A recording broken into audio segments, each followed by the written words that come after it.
So I have a little helper today. One of my friends has had to be taken to the hospital and she has a little 1-year-old. So I rushed and grabbed her 7-year-old and her 1-year-old. And so I'm getting a lot of practice today. Yeah. A lot of help. And it's just been a few years since I've had to do that. It's true. I'm like, okay, so if you see his little head popping in, that's why. I'll turn the camera off. Sometimes we have little hiccups in our day, but are we all so grateful that we do what we do so we can do things? Yeah. Like that? Well, I'm the same way. I have my 3 nieces in the other room today watching the movie while I'm on here. I'm like, don't come in don't come in. Well, if they do, who cares? I mean, it's okay. Yeah. I just feel like, we all are women. We wear a million hats, and sometimes we're doing 12 things at once, and it's what we do. And I think that's encouraging to people, right?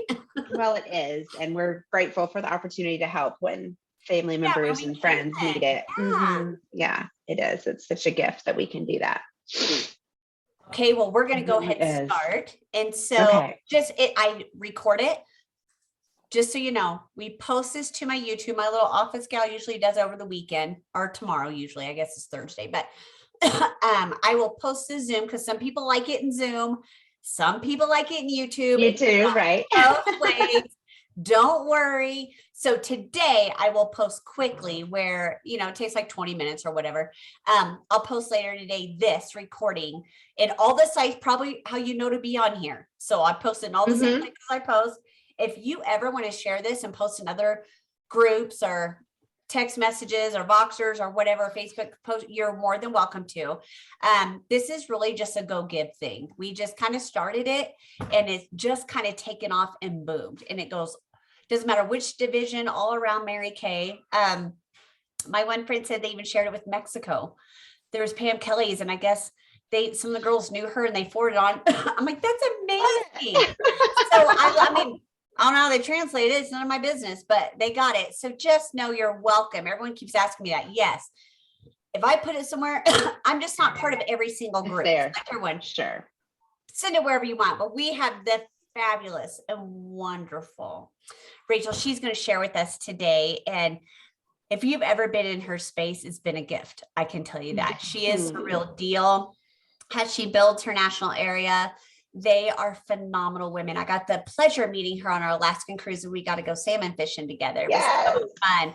I've never played so many games since I was a kid. I loved it on touch her. She was like the game girl. We go up in little things. She's like, who wants to play games? I'm like, I love that. So we just love you. We appreciate you. I appreciate your time. I know it's month end, it's busy, and you're just willing to pour into everybody Mary Kay wide. You are sensational, my friend. I appreciate you. Jennifer, thank you. And I wear my Alaska jacket all the time too, girl.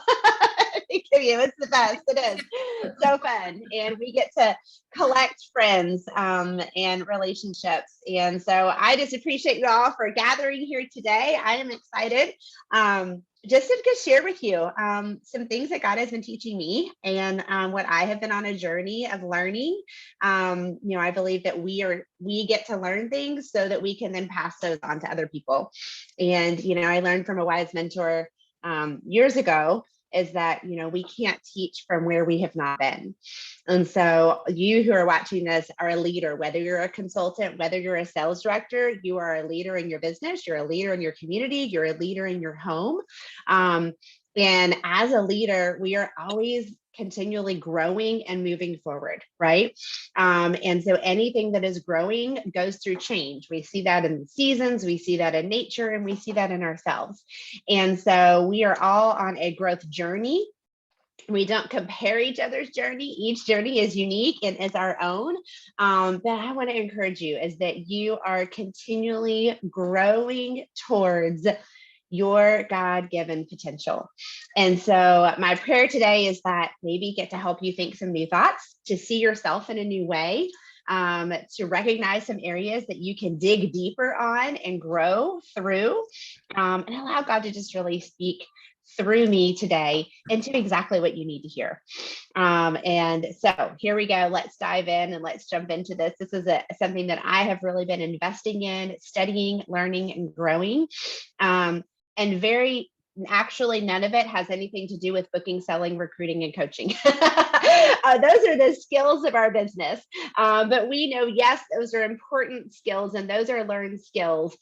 But when you work for yourself and when you own your own business, to truly be successful and continually growing in that success, it is an inside job.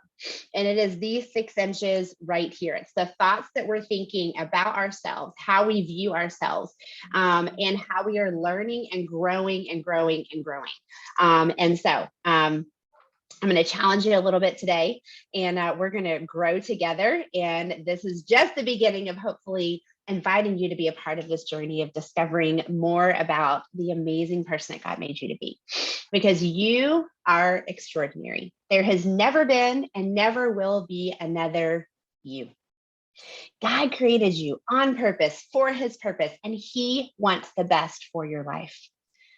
You are made in the image of God.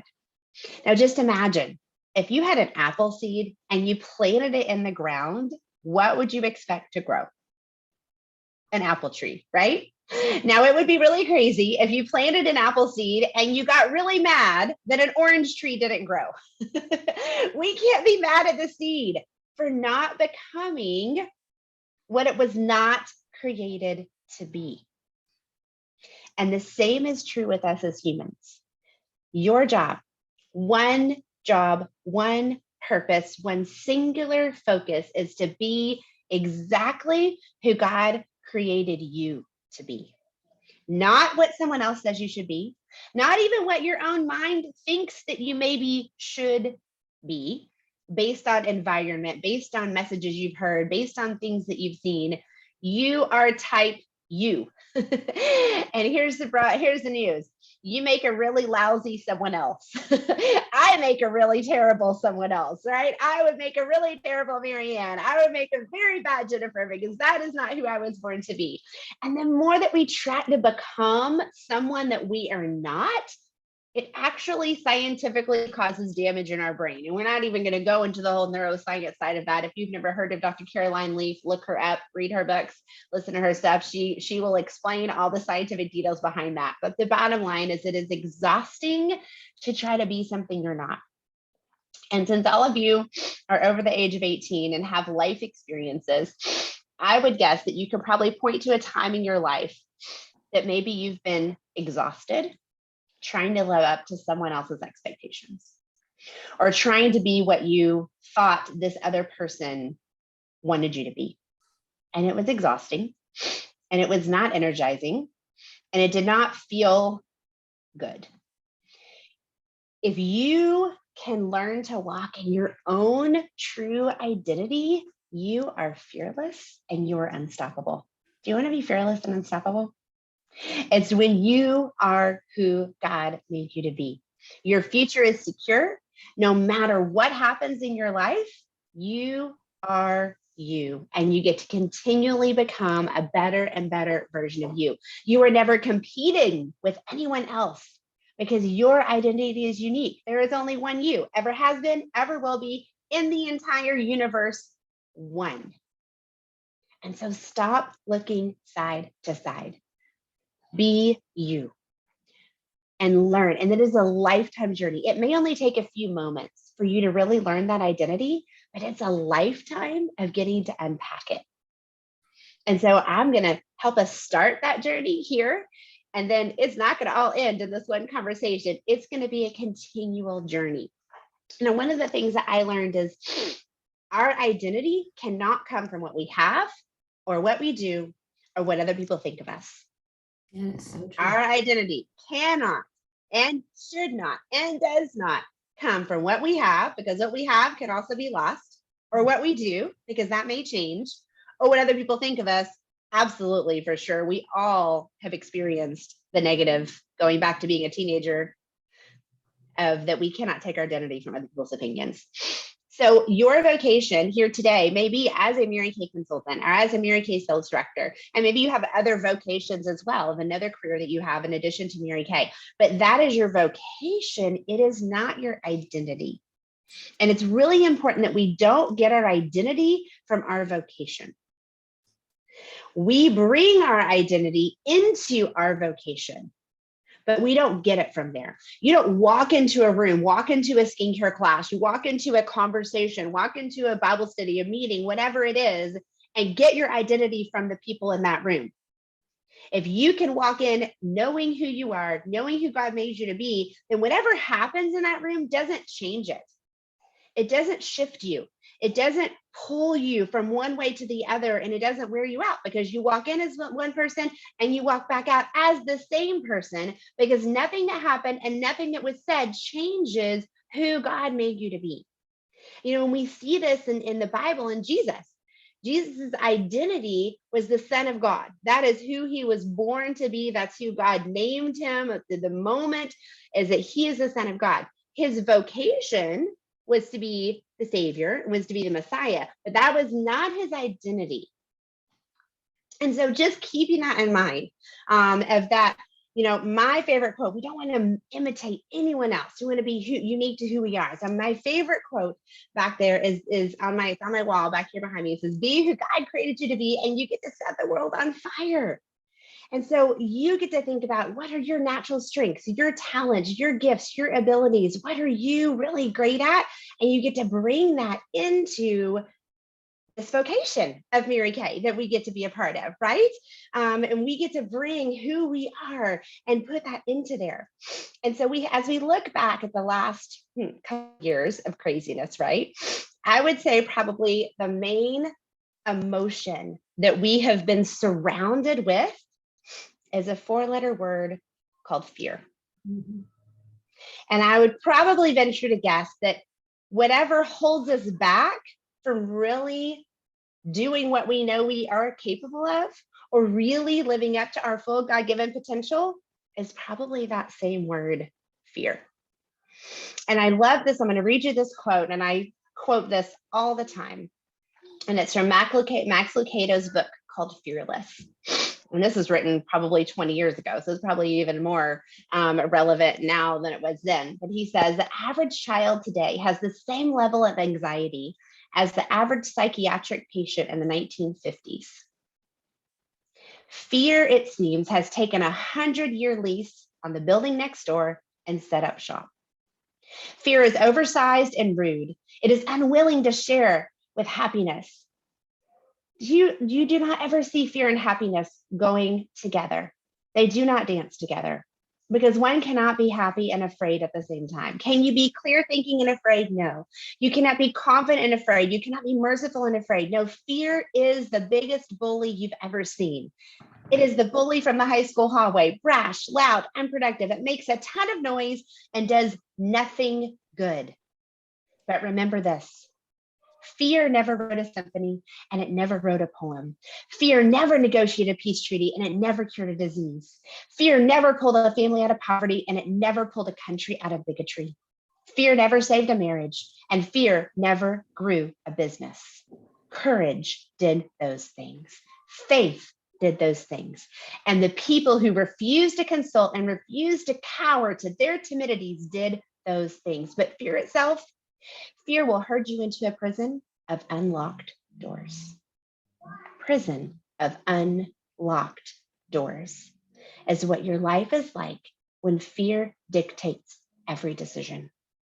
So maybe today can be the day you walk out of that prison of fear. Can you imagine your life untouched by fear, by anxiety? What if faith was your default reaction rather than fear? What if you could just take a magnet over your heart, over your mind, and you could pull out every shred of dread, of insecurity, of doubt? What would remain is faith. What would remain is truth, of the truth of who God made you to be.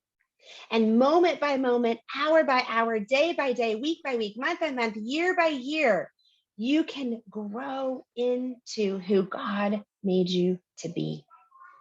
Because if you're always down and you're feeling dreadful, it is probably because fear is dictating your thoughts and your decisions and your actions. But when there is fear, there is not love. We know that perfect love cast out fear. I have never heard anyone say something like, I love having all these phobias because they make me a better person. Thank God for my pessimism. It makes me such a better person than being hopeful. My doctor said if I don't worry more, then I'll lose my health. Of course, we all know the high cost of fear, but too often we still let it be our default emotion. The fear of what she'll say if I call her, the fear of what she might think if I approached her, the fear of what this person, their thought, their reaction might be if I offer them this opportunity, if I offer them this product, if I reached out in some way. And so we don't, because fear is the default. So let's switch and let faith be the default rather than fear. You know that you're meant to be a part of this company and you're in this position, and we love having you as part of this business. And so when you have taken that step and you're honoring it and backing that up with your action, we don't let fear be the driving force. When we live in fear, and which is what I think probably most of the world has done the last 2 years, much thanks to media and lots of things that are not healthy, but they have let fear. And when we are fearful, we lose the ability to dream. We cannot dream when we are in fear. And so one of the greatest gifts I think that we have from our founder, Mary Kay Ash, is this ability to dream and to dream big and dream bigger. And then know that those dreams are actually possible. And so I invite you today to not open the door when fear knocks. It is always going to knock. It is always going to knock on the door of your heart and the door of your mind and the door of your thoughts. Fear is always going to knock. But we don't have to invite it in for dinner. And absolutely no longer let it stay in your house overnight. You know how the command that is most repeated in the Bible is what? Do not fear. Do not fear. As a baby, we are only born with 2 fears, the fear of falling and the fear of loud noises. I know you've probably heard that before. That is the only 2 innate fears. Every other fear is learned, which means it can be unlearned. The fear of what someone else is going to think, the fear of what might happen, the fear of this, the fear of that. It can be unlearned. I think I have some background noise somewhere. I don't know if you can mute everyone, Jennifer. I think we're good. But I want to ask you this question. What is the main negative emotion that you deal with on a daily basis? Be honest. There's no one else looking at this. You know, the only way that we can really change and grow is if we're honest. We have to speak truth. We have to speak truth about what we're really thinking, what we're really saying, and then it can change, because we can't change what we won't acknowledge. And so I want to ask you, on a daily basis, when you wake up in the morning and you go through your day, what is the primary negative emotion that you're encountering? All of you probably know what that is. You can think about it. And then I want you to take some time. I'm going to give y'all some homework today, because we can't do all of it in just our half hour together, of doing some self-reflecting time. But I want you to take that and go back to, when is the first time in your life that you remember feeling this way? Because there was a time. You weren't born feeling that and thinking that. What is a time in your life? Maybe it was something that was said to you by a teacher in elementary school. Maybe it was something a parent said to you in childhood. Maybe it was an experience that you went through that was traumatic. But go back if you can, and it's going to take a little time, and go, when did I first feel that negative emotion that now, unbeknownst to me, actually runs my life? But let me go back, because there was a point in time when it was not dominating your life. Because the reason that we feel that negative emotion, and for many people it is fear or some form of fear, maybe anxiety or something along those lines. But our brain records everything that happens in our life, right? And so we go back to something that happened. Again, it could have been something that was said, either for someone that loved you and cared about you, but it just was a message that didn't serve you, or it could be a situation that happened. But what you take away from that usually is that you start to believe, I'm not blank enough. I'm not good enough. I'm not worthy enough. I'm not pretty enough. I'm not strong enough. I'm not smart enough. But it's usually just, I'm not enough. Somewhere, something shifted. And to your brain, you first thought, I'm not enough. And then what happens over time is our body and our brain, because it's designed to protect you, it's designed to be efficient. It goes to that same message over and over and over again until we start to believe it as true when actually it's a lie. And so what you get to do, I want to empower you today, is to go back to that time when I first start to feel that motion. And really, if you think about it, pray about it, it'll come to you when that came. And ask yourself, what was really true about that day? What was really true in that situation? Because probably there was something that happened or things that were said that were beyond your control. You had no control over things that happened to you, things that were done, things that were said that was not, that you didn't have control over. And yet the false message that you took away from that is now controlling you. And so we got to go back and disempower that statement so that it no longer has power over you, and you can be free to walk in truth and fearless and who God made you to be. Time doesn't take away lies. I read recently, they did this study on this, which, everyone can have their opinion on this, but they did a study on a group of rats, right? And they had them in this thing, and they would play a certain song, and they shook the floor of their cage while that song was being played. And so, of course, the shaking made the rats feel very fearful and anxious. Okay. So they did this several times, and just those rats learned to associate that song with the shaking and the fear and anxiety. Then they stopped doing the shaking of the floor. And for generation after generation, 4 generations deep, if they just played the song but never shook the floor, 4 generations later became anxious and fearful, and they didn't know why. Negative feelings and emotions can be passed on generation to generation to generation. So there may be thoughts and feelings negative that you're having about yourself, about your life, about your future, that got passed on to you from someone else, that passed it on from someone else, not even knowing. And so we got to go back to the source. We cannot let fear be the decision maker in our life. When we live in fear, we repeat and repeat and repeat, and we stay stuck in a cycle, in a circle of frustration, of dread, of doubt, of insecurity, and not enough. And really, it leads to being a victim. And God doesn't make any victims. He only makes victors. We learned that from our awesome mentor, Cindy Williams, right? Of that choice between being a victor and a victim. Fear is the number one hindrance to our mental development. It's the number one thing that holds us back. From where you are, your reality, to where you want to be in life and in your business is a gap. It's the frustration gap. And probably the source of that frustration gap is fear. So we have to learn to go back and figure out, when did I start feeling afraid? When did I start thinking that I wasn't enough? And let's change the story so we can change the message and start this transformation process of moving from a victim place into a victorious place, so we can walk upright in our true identity. And then you get to empower others to do the same thing. And so I'm going to encourage you, take a piece of paper. I want to wrap up these last few minutes here with this.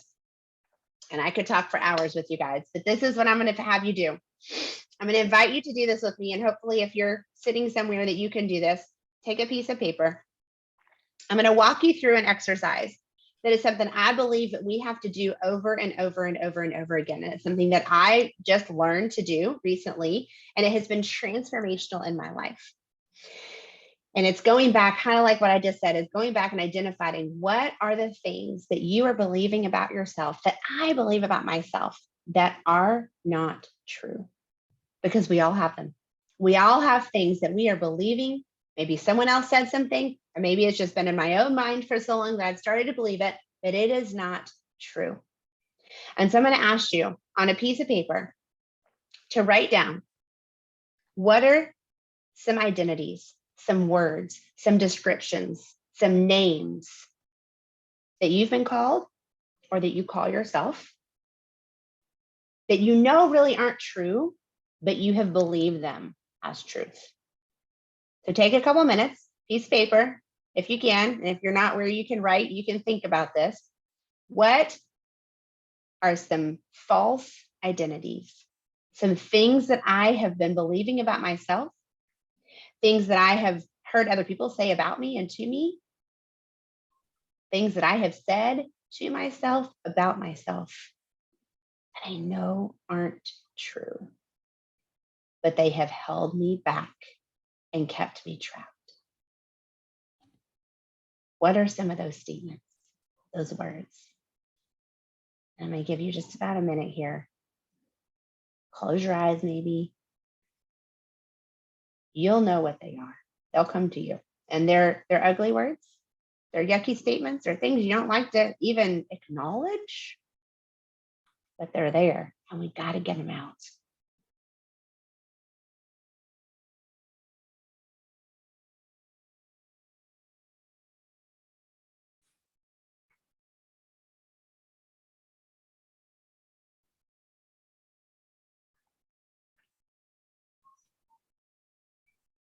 No one else is looking at this list. It's you and God. I'm going to really encourage you to be truthful, even if it's painful, even if you don't like to admit these things that I say to myself about myself or have come to believe.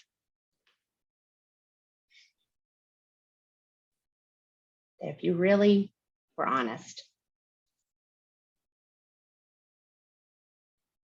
those things that are yucky, as negative thoughts and emotions that run through your brain, that you're not blank enough.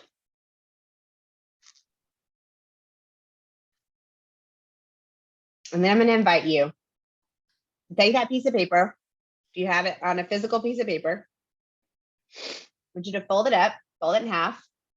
You can't see that list anymore. Fold it in half. And just kind of lay it down in front of you if you're walking through this with me. I'm going to ask you to close your eyes. Close your eyes and we're going to visualize something together. So I want you to visualize yourself in a peaceful place. What is that?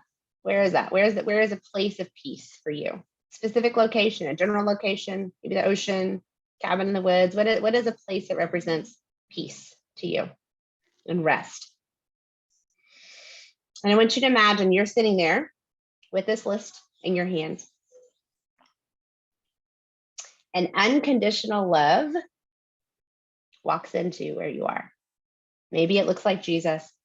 Maybe it's just a picture of this person, this being that you know loves you unconditionally. You just could feel it.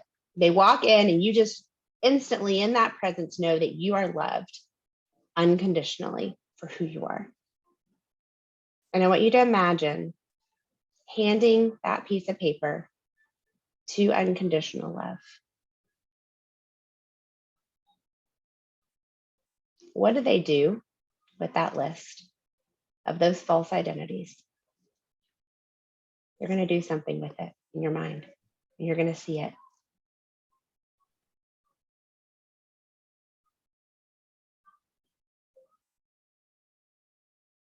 And then I want you to ask them a question. Ask that person, that being, whoever it is that you're picturing in your head. I want you to ask them, what do you call me? What do you call me? Now, something is going to come to your mind right away, and you're going to dismiss it because you're going to think, no, that's not me. That's way too big. That's way too lofty. That's way too huge, way bigger than me. But there is going to be a word, maybe a couple words that you sense them saying to you about you. And I want you to write that down or hold on to it. Don't question it. Don't discount it. Receive that truth of what unconditional love calls you. You can open your eyes. And so I'm going to invite you to do this over and over and over again, because it is a continual releasing of the false so that you can receive the truth. Because here's what I know. Every single one of you were knit together in your mother's womb. None of y'all got here on earth any other way except through your mother's womb, right? And when you were in your mother's womb, before your parents even decided what your name would be, your creator gave you a name. And he knows what that name is, and you get to find out what it is. Because if Jesus walked in the room right now and all of us were in there, he would say one name and it would only apply to you in that room and nobody else. And what this does is, as we let go of all the names and identities that we've taken on and we've piled on and we've held on to that we know are not who God made us to be and not who he named us, we get to let those things go and we can open to receive the truth of that.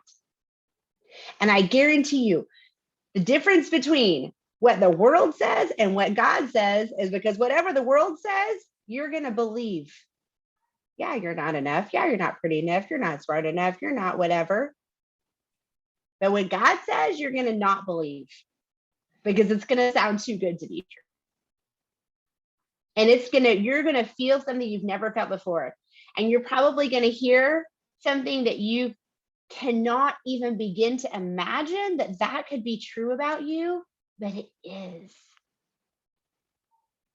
He has a specific identity that is just for you. And maybe you heard it today and maybe you didn't yet, and that's okay, because this is a journey that we get to be on. It's a journey that I've been on. And I'm going to encourage you on a regular basis to do this activity. God, what are things that I'm believing about myself that are not true?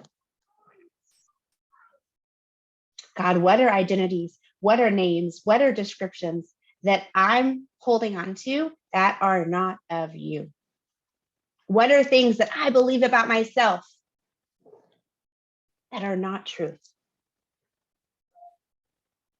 You will know. You will know in your spirit, and you will hear, and you will have clarity in what those things are. And you ask, what am I really afraid of?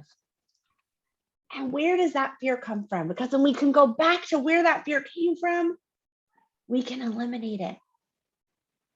Because you can then walk fearlessly in your true identity and be unstoppable in the world. And live your purpose and your full God-given potential. So I invite you today to give your fears to Jesus. Leave the anxiety there. Open your heart and mind to the truth of who you are. You are created, unique, one of a kind, extraordinary. And this world needs who you are. Not who someone else thinks you are, who you truly were created to be. And when you know that, you get to be unaffected by anything that happens to you, around you, or anything that is said to you and around you does not affect you. There's a great, and Ryan, I'm going to end with this. There's a great little children's book, and I'm trying to think of the name of it. But it's a story of these kids, and I'll think of the name. I think Max Locator wrote it. But anyway, they had like these little stickers that they would put on people, and a star sticker would be they were good, and then an ugly gray sticker would mean they were bad or they were ugly or whatever. And so everyone just walked around putting stickers on each other all the time. Kind of sounds familiar, like the way we do, right? And there was this one little girl that didn't have any stickers on her. And anytime someone tried to put a sticker on her, it fell off. They would try to put a good sticker on her, it would fall off. They try to put a bad sticker on it, it would fall off. No one's stickers would stick to her. And so this little boy who was covered in bad stickers, I think his name was Punchinello. I have to think about that. I got to Google this. Anyway, he said, why don't the stickers stick to you? And she said, you have to go see the carpenter. And when you spend time with him, no one's stickers stick to you.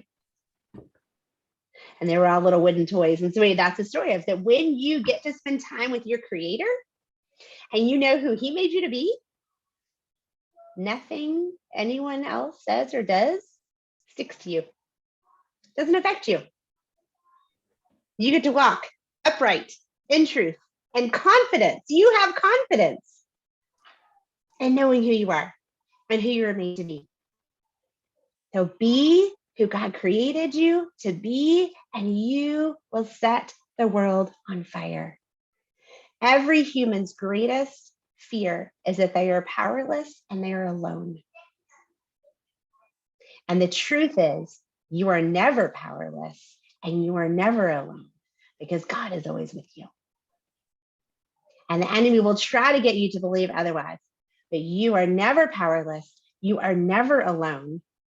You are exactly beautiful and perfect the way he made you to be. And we get to continually be on this journey together to walk in that truth, to learn more of that truth, and to grow and grow and grow and grow. When we really can know that truth, we can believe that truth, and we can be unaffected. And fear has no power in our lives. So I invite you today, let's walk in our identity together. Let's be who God created us to be. And we'll know what to do in those situations. And we'll be able to walk confidently forward to a place of making such a positive difference in this world through the vehicle that we've been given of this Mary Kay business opportunity. I love y'all. I believe in you. Hope this has been encouraging to you. When I didn't have it as a Oh, I love what you shared today. It was phenomenal, my friend. I think it's something we all need to hear. And I don't know if everybody else just feels empowered and filled up, but I'm ready to run and get in the books, start booking, get myself around the right people. Thank you, thank you, thank you, thank you again. I deeply appreciate you, girl. You are so welcome. Love you all. Go be you. Yes. Is there any questions for Rachael or anything you want to say to her before we go? We have a couple minutes. I know you'll probably have to unmute. I'm sorry. I have to mute. Yeah, y'all can unmute yourself. Sorry. There is. I will give you guys a website. There's a website called identityexchange.com that has some great resources that I've really dug in deep. There's some Bible studies on there. It's run by a man named Jamie Winship and his wife, Donna. And there's lots of different places that they speak that you can find to really dig into this more. So identityexchange.com has some great resources if you all want to go further on this journey of identity discovery. Oh, I love that. Thank you. Thank you. Thank you. I know everyone's just posting tons of things in here in the chat. Look over there. They just love you. And I love you all. The most go give ever. If you ever get a chance to be in her space, be in her space. She's the real deal. And thank you again for your heart and your time, my friend. I hope you all have a fantastic welcome. Day. Love you all. Have a great day. You're powerful. Have an amazing Thursday. Bye. You're amazing.